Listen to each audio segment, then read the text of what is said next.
علامہ مصری طنطاوی، ایک مصر کا ایک بہت بڑا عالم، طنطاوی اس کا نام ہے، نام کبھی سنا ہو شاید، اس کی تفسیر ہے، اس تفسیر میں وہ فرماتے ہیں کہ البانیہ ایک جزیرہ ہے، اس جزیرے کے قریب اللہ نے ایک جانور بنایا ہے، بالکل جو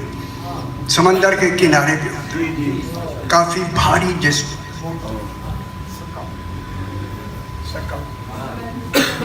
میں نے پہلے بھی کبھی بیان کیا ہو، سکا اس کا نام ہے، ٹھیک فرمایا، سکا وہ ذرا بھاری بھرکم ہے، وہ سمندر میں اس کی خوراک وہ مچھلی ہے، آپ نے کبھی ٹی وی میں دیکھا ہو، اتفاق سے ابھی 2-3 دن ہوئے، یہ سکا کو میں دیکھ رہا مولا جانتا ممبر پر، اچھا میں نے نہیں دیکھا تھا کہ وہ یہ اچھا مچھلیاں بھی پرواز کرتی ہیں، مچھلیاں سمندر کے نکل کے پرواز کر کے پھر پانی میں جاتا ہے، اور اتفاق سے میں جو ہی کمرے میں گیا وہ بچے نے وہی لگایا ہوا تھا، میرے سامنے سے ایک مچھلی نکلی، خدا گواہ وہ 1 فرلانگ پرواز کر کے پھر پانی میں گر کے مجھے سمجھ آ گئی۔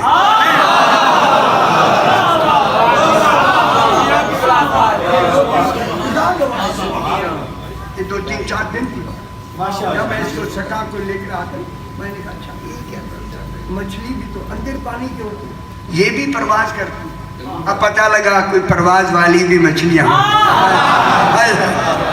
اچھا وہ چلی گئی۔ اب جناب اللہ نے اس کے لیے، کیونکہ وہ خود خوراک اس کی یہی پرواز کرنے والی مچھلی، اللہ نے وہاں ایک پرندہ بنایا ہے کہ جس کا نام عکاس ہے، عین قاف کش والا الف سین، عکاس۔ اللہ نے اس کے پر، جو پر ہے نا، اتنی تیز بنائے ہیں کہ تلوار سے بھی باریک اور تیز۔ اس میں بھی مسئلہ تو یہ ہے کہ یہی پرندہ جا کے اسی اڑنے والے مچھلی کے انتظار میں رہتا ہے، جو بھی مچھلی اڑ کے جاتی ہے اڑنے میں انہیں کم از کم آدھا پونا 1 منٹ میرا خیال ہے لگ 1 منٹ تو آدھا منٹ، لیکن اس کے پرواز میں اللہ نے وہ طاقت رکھی ہے، ادھر اس نے پرواز کے لیے سر اٹھایا، اس نے بھی پرواز کی، وہ اس کا شکار کر کے اسی کے آ کے منہ میں آ کے وہ منہ کھولتا ہے جانور، یہ اس کے منہ میں ڈال دیتا ہے، یہ ڈیوٹی توحید نے لگا۔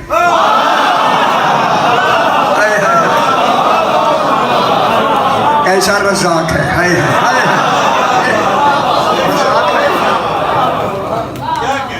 اور اتنا بڑا بھاری بھرکم جو ہے نا، وہ کم سے کم 2 یا 3 شکار وہ کر رہے مچھلی، وہ اس کو پیٹ بھر جاتا ہے، ایک کھالی پھر وہ دوسری لے آتا ہے، پھر تیسری لے آتا ہے۔ میرا بھی ایک تصور ہے کہ جب اس کا کھانا شروع ہوتا ہے پھر انتظار میں ہوتی ہے مچھلی، ہم نے کب پرواز کرنا، سمجھ آئی بھی ہے، اب تیری باری، اب تیری باری۔ 3 جب اس نے کھا لیے تو وہ سیر ہو جاتا ہے۔ اب جہاں روایت ہے، علامہ طنطاوی نے لکھا ہے کہ جو ہی وہ کھا لیتا ہے نا، میرے پاس لکھا ہے، بس ادھر کھا لینے کے بعد اسی سکا کے اس دانتوں میں کیڑے پیدا ہو جاتے ہیں، کیڑے فوراً پیدا ہو جاتے ہیں، کیڑے صحیح سو رہے ہیں، کوئی نہ نہیں صحیح سمجھتے جناب نے مچھلی کھا لیا،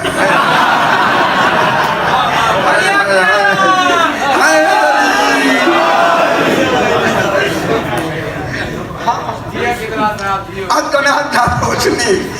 کیڑے پیدا ہو گئے، تو اللہ نے انتظام یہ کیا، جو لے کے آیا ہے نا پرندہ عکاس، یہ کیڑے اس کی غذا ہے۔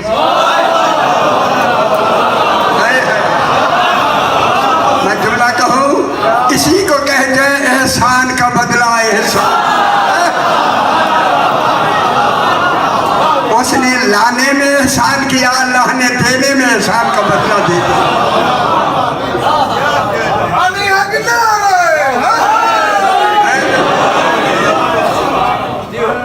اب جناب یہ ہوا کہ یہ وہ منہ کھول لیتا ہے، یہ اس کے اندر منہ کے اندر بیٹھ کے ایک ایک دانہ وہ کیڑا تو اس کی غذا. اب علامہ طنطاوی لکھتے ہیں اگر ہم کل یہ گل سمجھانا ہونی بھی چاہیے جو روز جا کے اس کے لیے خوراک لاتا ہے روز لاتا ہے.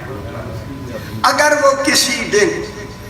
ایسے محسن کی نمک حرامی کر کے منہ بند کر کے اسے نگل لینا اس پرندے کو عکاس کو, اللہ نے اس کے پر ایسے تیز بنائے ہیں کہ یہ جا کے پھلاتا ہے نا اندر پیٹ میں, اس کے پیٹ کے کاٹ کو خود نکل جاتا ہے اور وہ نمک حرام مر جاتا ہے.